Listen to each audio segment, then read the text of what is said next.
There was a discussion about, whether or not it just happens to be a heist movie that's set in West Virginia, or whether or not you were talking about a certain degree of caricature. And there's a line in the film in which someone says Ocean 7-11, and that actually is kind of, in a way, the sort of the pithiest way of explaining what the film is. I know that you've covered this in the interview, but the story is Channing Tatum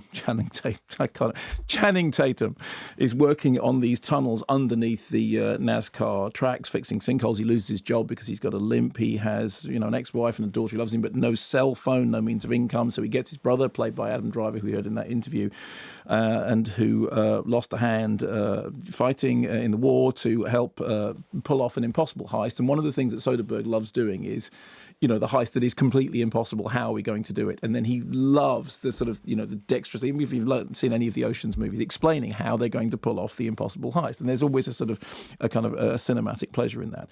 In order to do it, they have to get Daniel Craig, who you talked about there, out of prison. He's playing a character called Joe Bang, who is an explosives expert, who looks like a really beefed up Jean-Paul Gaultier, didn't you think? That's absolutely right. And who has these two brothers, both of whom they reminded me of that line from Splash, when your man says, "You're alone here?" He says, "No, it's just me and the Moron twins." And one of them says, "We're not twins." And those two brothers were exactly like that. I know all about computers. I know all the Twitters.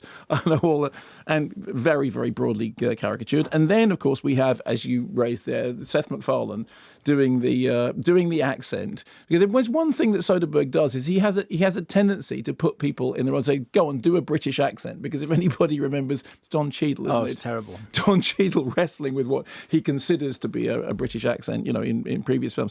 Then, of course, there is the weird John Denver thing, again, which you mentioned in the interview, and we have done a lot of John Denver talking recently. It's amazing how many films his songs are turning up. So in Free Fire, Annie's Song, and This Old Guitar, it's in the Wimpy Kid movie as well, but Alien Covenant, of course, Country Roads turns out to be the signal that's bringing it. So in Okja, there's a very big appearance of Annie's Song.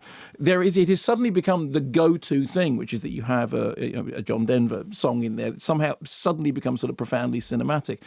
And again, as you covered in that interview, the script written by Rebecca Blunt, who has been suggested by some people to be a pseudonym, although Soderbergh himself said, look, you want to be very careful about saying that sort of thing about a first-time woman screenwriter. And he said it in a way that didn't seem to be joking, although I have to say that when Adam Driver... He sounded like he was, he was smirking when he was saying... He was, and I think, we can say that definitely that the tone of the script smacks of Soderbergh, whether or not somebody writing in a particular, maybe it's a script. Who knows? I genuinely don't know.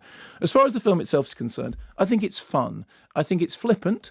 I think it does indeed sort of indulge in caricature, but in a way that I quite enjoyed. I think there are performances by people who are clearly enjoying themselves. I do think that Adam Driver's laconic, absolutely, that sort of drawling and yet somehow unstoppable thing that he does, I think is well played. And all the way through, I enjoyed it. What I don't think is that in the same way that I've enjoyed the Ocean's movies, I don't think it's much more than that. I mean, there is a subtext going on, which is that there's an awful lot to do about American rah-rah and American flags and Memorial Day. And somebody says, NASCAR is like America, and it's like you're getting us to hurt America. And so you almost feel that there's a political, satirical underpinning there. But it literally, like a NASCAR car, goes vroom past, and then they get back onto the other stuff, which he appears to be enjoying himself more. It's a very gentle underpinning.